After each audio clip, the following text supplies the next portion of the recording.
what do you think? What happened to the Americans who became communists after being taken prisoner in the Korean War?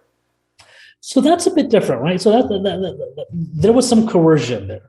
So there's this term called brainwashing that came out of these examples, right? These American prisoners of war who were being held by the communists in the Korean War, and then they started saying that they believed in communism as well. Mm-hmm. And then there was this popular concept that got thrown around saying they were brainwashed, which is not a scientific concept, really. It's just kind of a popular term people like to use.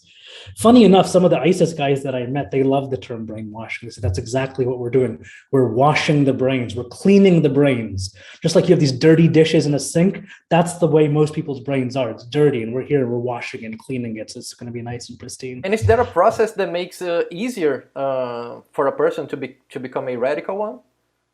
Well, so here's the thing, though. The guys who were prisoners of war in Korea, there was coercion there. It wasn't totally voluntary. These were literally prisoners, and some with PTSD. With PTSD, they had all sorts of PTSD issues, and they were being coerced, and there was some pressure being put on them.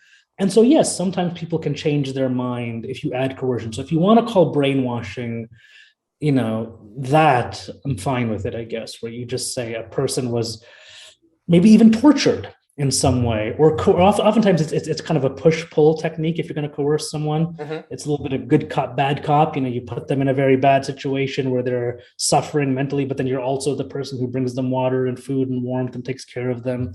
And then slowly you can mold someone's psychology. But what I want to emphasize is there are so few cases like that throughout history, throughout movements. It would be wrong to assume that the majority or even a noticeable minority of people who join jihadist groups or white nationalist groups, far left, far right, conspiracy groups fall into that category. These people are not being coerced.